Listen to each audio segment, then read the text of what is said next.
ദൈവനാമത്തിന് മഹത്വമുണ്ടാവട്ടെ.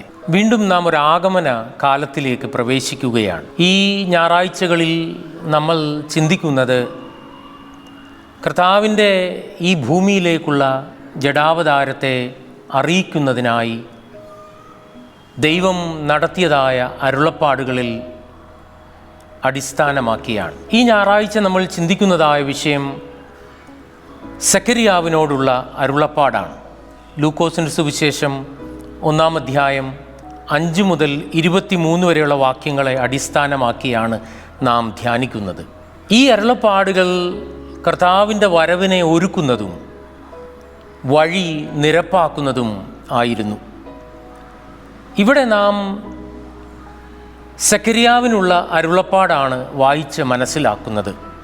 അത് സംഭവിക്കുന്നത് ഒരു ദേവാലയത്തിലെ ആരാധനയുടെ പശ്ചാത്തലത്തിലാണ്.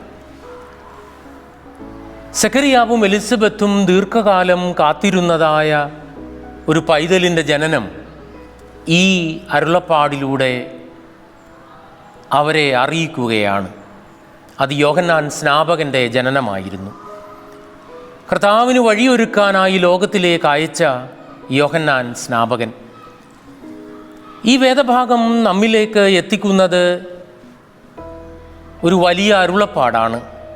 അത് ഈ ലോകത്തിലേക്ക് കർത്താവിൻ്റെ വരവിനായി വഴിയൊരുക്കാനായി പിറന്നു വീണ യോഹന്നാൻ്റെ ജനനം. ഈ വേദഭാഗത്തിൻ്റെ പശ്ചാത്തലത്തിൽ നിന്നുകൊണ്ട് 3 ചിന്തകൾ നിങ്ങളെ അറിയിക്കുവാൻ ഞാൻ ആഗ്രഹിക്കുകയാണ്. ഈ വേദഭാഗം നമ്മോട് പറയുന്നത് ഒരു വലിയ നിശബ്ദതയുടെ അവസാനത്തെക്കുറിച്ചാണ്. A breaking of a silence.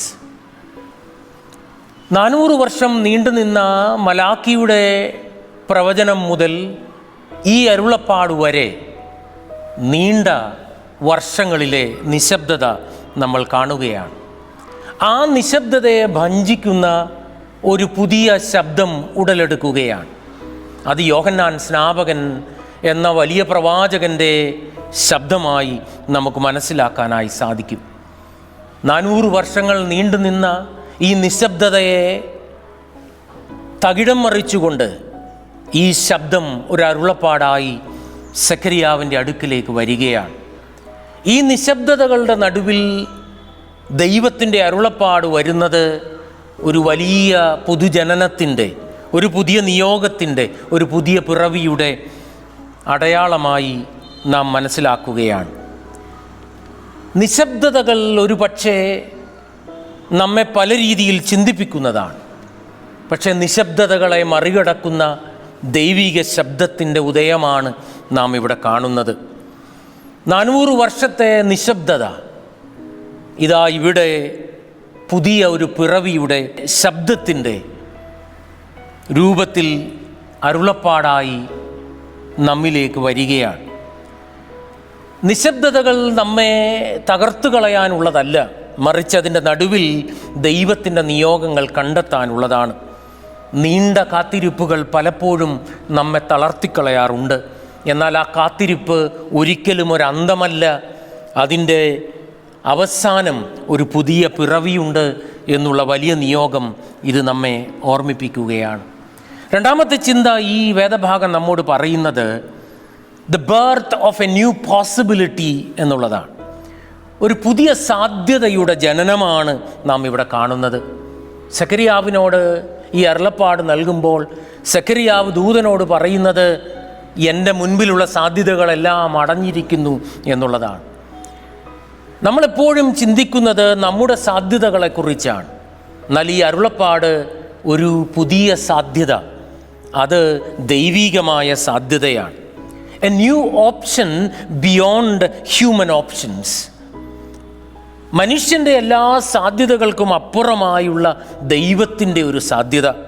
പലപ്പോഴും മനുഷ്യൻ നമ്മുടെ സാധ്യതകളെല്ലാം ഉപയോഗിക്കാനായി നിയോഗിക്കപ്പെട്ടവനാണ്. അതിൽ യാതൊരു കുഴപ്പവുമില്ല. എന്നാൽ പലപ്പോഴും മനുഷ്യൻ്റെ സാധ്യതകൾ പരാജയപ്പെടുന്ന ഇടത്ത് ദൈവത്തിന് ഒരു പുതിയ സാധ്യത നൽകാനായി സാധിക്കും. ആ പുതിയ സാധ്യതയെ ഈ അരുളപ്പാട് നമ്മെ ഓർമ്മിപ്പിക്കുകയാണ്. ഒരുപക്ഷെ ലോകത്തിൽ ഒരിക്കലും മനുഷ്യന് ചിന്തിക്കുന്നതിൽ നിന്നപ്പുറമായുള്ള ദൈവത്തിൻ്റെ ഒരു വലിയ സാധ്യത. This annunciation brings to us the birth of a new possibility. ഒരു പുതിയ ഉദയം, പുതിയ സാധ്യത. അത് ദൈവികമായ ഇടപെടലിൻ്റെ സാധ്യതയാണ്.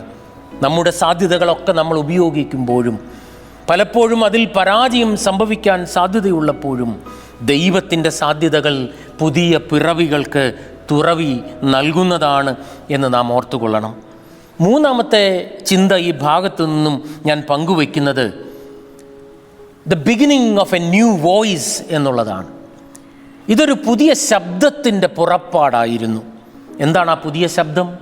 ആ പുതിയ ശബ്ദം ഒരു പുതിയ തത്വശാസ്ത്രത്തെ അവതരിപ്പിക്കുന്നതാണ്. A voice of a new ideology. എന്താണത്? വേദപുസ്തകം തന്നെ നമ്മോട് പറയുന്നുണ്ട്. യോഹന്നാൻ സ്നാപകൻ്റെ ജനനം ഉണ്ടാക്കാൻ പോകുന്ന വലിയ മാറ്റത്തെക്കുറിച്ച്. അത് നീതിയുള്ള ഒരു സമൂഹത്തെ സൃഷ്ടിക്കുന്നതിനെക്കുറിച്ചാണ്. അപ്പന്മാരുടെ ഹൃദയം മക്കളിലേക്കും വഴങ്ങാത്തവരെ മടക്കിക്കൊണ്ടുവരുന്നതുമായ ഒരു പുതിയ ശബ്ദം. അതുമാത്രമല്ല, ഈ ലോകത്തിൽ ഒരു പുതിയ വ്യവസ്ഥിതിയെ സ്വപ്നം കാണുന്ന ഒരു ശബ്ദമാണത്. ഇന്ന് നമുക്ക് ആവശ്യമുള്ളതും ഇത്തരത്തിലുള്ള പുതിയ ശബ്ദങ്ങളാണ്. We need new voices amidst multiple voices. നാം ഇന്ന് ജീവിക്കുന്നത് ശബ്ദ കോലാഹലങ്ങളുടെ നടുവിലാണ്. അവിടെയാണ് ഒരു പുതിയ ശബ്ദത്തിൻ്റെ പിറവി. ആ ശബ്ദം നീതിയുടെയും ന്യായത്തിൻ്റെയും എല്ലാവർക്കും ഒരുപോലെ സമാധാനം സുവിശേഷിക്കുന്നതുമായ ശബ്ദമാണ്. This annunciation marks the beginning of a new voice. ഒരു പുതിയ ശബ്ദം.